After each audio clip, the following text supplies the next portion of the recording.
Tanhana muni, tanhana mangke. Tak ada masa lalu, tak ada masa sekarang. Kita akan lanjutkan hal-hal apa saja sih yang menyebabkan Majapahit itu runtuh. Ini adalah bahasan yang ketiga. Kita lihat dulu faktor-faktor kehidupan zaman Majapahit. Kita sudah mengenal namanya kasta atau strata sosial. Nah, strata sosial kasta ini yang selama ini kita kenalkan ada 4. Brahmana. Brahmana ini kaum-kaum agamawan, ya Pak Pendeta, Kiai, Biksu. Sampai hari ini juga masih ada kaum Brahmana itu di kehidupan kita sehari-hari. Kemudian kesatria, ini orang-orang yang ngurusi negara, kayak tentara, polisi, pegawai negeri sipil. Di dunia demokrasi zaman Indonesia ini juga masih ada kesatria. Lalu Waisya, ini para pedagang yang jual mie ayam, jual bakso, terus yang ekspor impor, para pengusaha, ini kaum-kaum Waisya. Oke, selanjutnya kaum Sudra. Kaum Sudra ini kalau kita masih ingat tahun-tahun 96-98 itu ya, lagu Buruh Tani Mahasiswa Rakyat Miskin Kota. Ternyata itu dari dulu sudah ada. Baik sistem kerajaan, sistem demokrasi, rakyat jelata itu ada. Kaum-kaum buruh, para petani itu sudah ada. Nah, yang jarang kita ketahui adalah kasta kelima. Ini ya kadang tidak mau dibilang kasta karena ini adalah paling rendah di luar kasta ini. Nah, orang-orang di luar kasta itu siapa sih? Kita lihat orang di luar kasta berdasarkan tafsir sejarah negara Kertagama yang ditulis oleh Profesor Dr. Slamet Mulyana. Bisa didapatkan bukunya, bisa kalian lihat ya. Ini ada 3 kasta terendah yang di luar keempat kasta itu.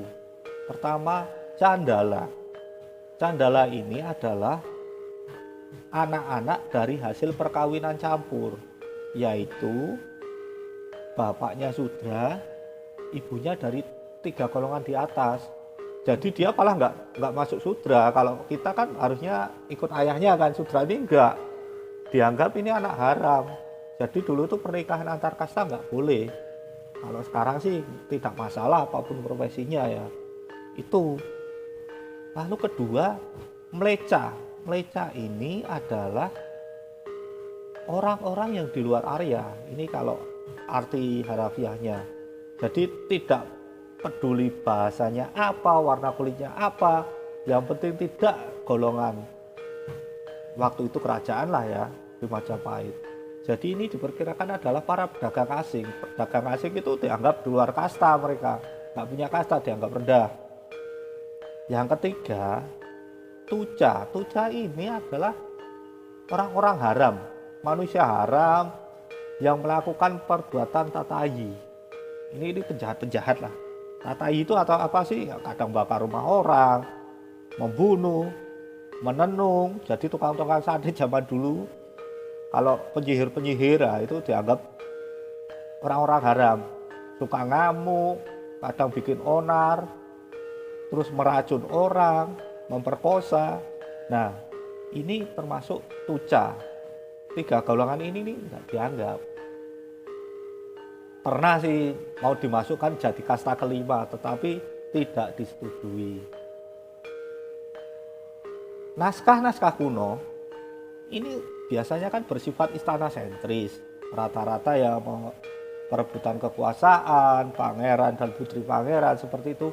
Kita tidak tahu kondisi kehidupan rakyat jelata yang sebenarnya seperti apa. Kita hanya melihat naskah-naskah yang ditulis di istana karena konsumennya adalah orang-orang istana.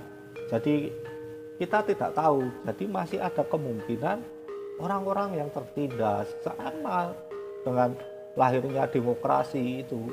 Orang-orang tertindas itu difasilitasi kaum buruh juga difasilitasi, munculnya people power, seperti itu.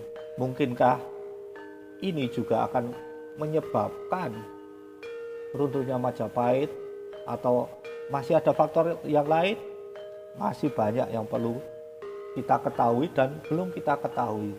Jadi marilah kita sama-sama belajar, banyak membaca buku, cari-cari referensi, tidak hanya satu sumber saja. Dari sumber ini, video ini ya belum tentu bisa dipercaya. Silahkan baca buku-buku sejarah, buku Slamet Mulyana, bisa juga cari referensi lain.